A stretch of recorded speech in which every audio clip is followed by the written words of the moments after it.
Hello and welcome back to my channel, Chess Captures Threats. In today's episode, in episode 35 of the Chess Guide, we'll be going over how to calculate. So, this is going to be part of our little 3 episodes. We had candidate moves. Now this is going to be teaching us how to calculate, so you know when I do all of these arrows. So this is using your imagination of the board inside your head. And next episode will be predicting moves, so following on from this. So we know how to do the candidate moves, and hopefully we can know the candidate moves for the other team as well. So, now we've got 4 openings again. I'll keep trying. Hopefully you like the ideas of the openings. It's just so we get an easy way of learning it, because it's a familiar position. And, you know, it'll help every time you see an opening like this. You'll know the position, and you should be a bit clearer every time. So, today it's the London, Queen's Gambit, French, and Nimzo again. So, in this position, what is firstly how to calculate? Now, how to calculate, and calculating in general here, is where with all these arrows and that, you've got to kind of imagine the board inside your head almost, because obviously you can't just play the moves, because obviously you've got to, calculate what they're going to play. So you're trying to look into the future almost. Now, for example, if I played a move, you're trying to calculate what they're going to play next as well. So you've got to try to understand what they're going to play and what you're going to play to try and counter that almost. So this is what we'll tie in next episode with predicting moves, because that's going to really help. So here in this example of the London system, see we've got the nice pyramid with the bishops and the queen on e2. So for example here, if we was to play e4, we've got to calculate that to see whether or not we can play this. Now obviously, remember me using the arrows here, if I was to push this pawn, they're going to capture, so try and follow the arrows in the order here. Then we're going to capture back with our knight.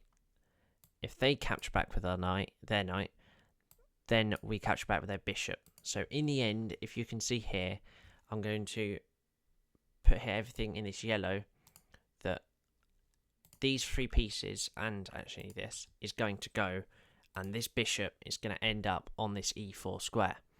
So just to show you, here, like that. Now again, doesn't have to be the bishop as well. We calculated taking the bishop, you could take the queen as well. But if you could see how we got to that position there, then that is very good. So almost, now ways you could learn this is,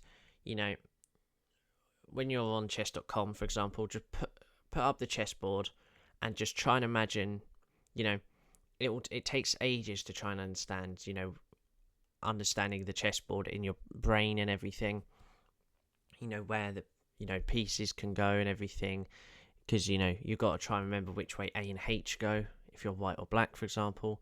So there's that. But calculating is very good, because the reason we want to do it is because it changes.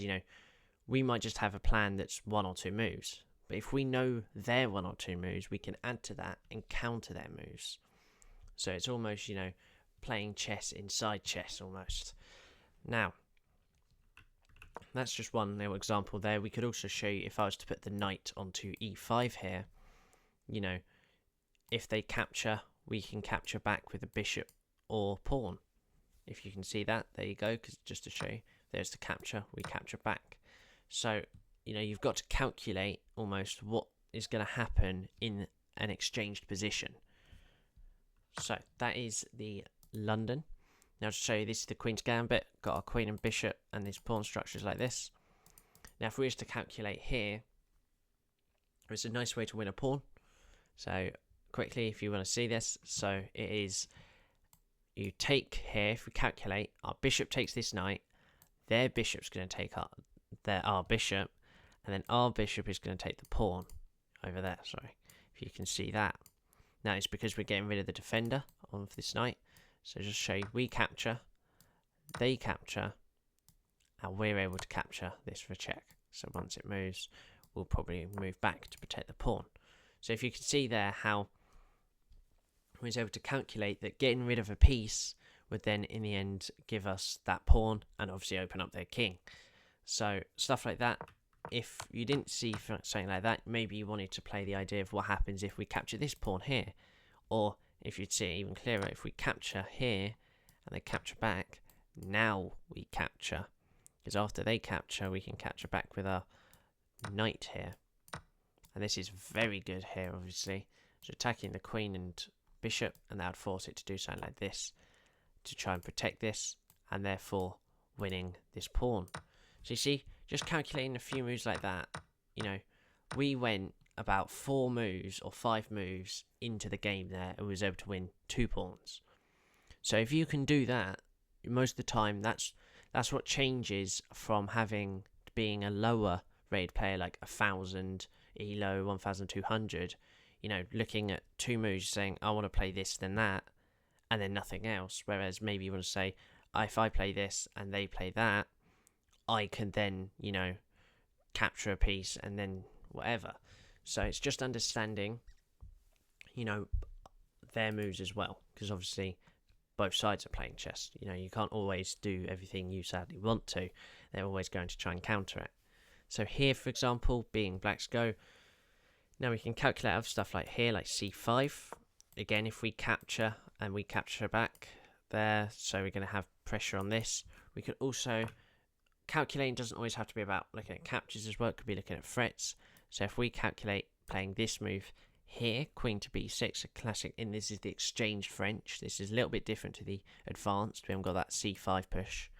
So obviously the threats we're putting on here is b2, and we're also having a slight threat onto this d4 pawn, but it's not, obviously it's already protected. But what this also does is you're calculating that this is a good way to attack something and get rid of that pin that we had.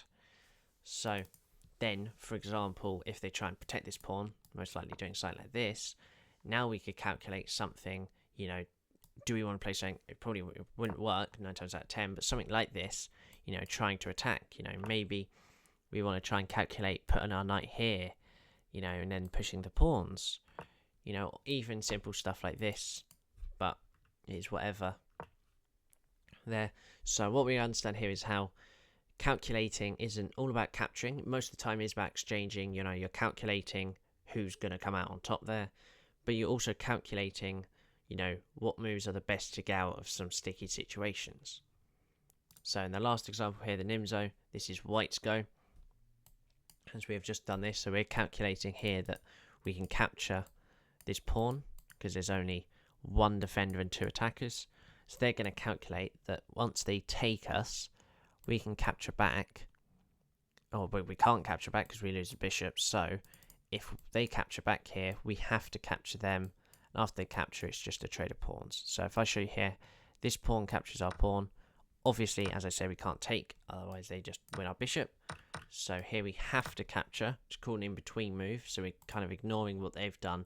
And that will go over that a lot clearer. And then here we could capture with either knight, pawn, or even queen here. So I would say something like this. And then, you know, we've now calculated it's a bit more of an even position, but white has now got their queen in the center. So there is that.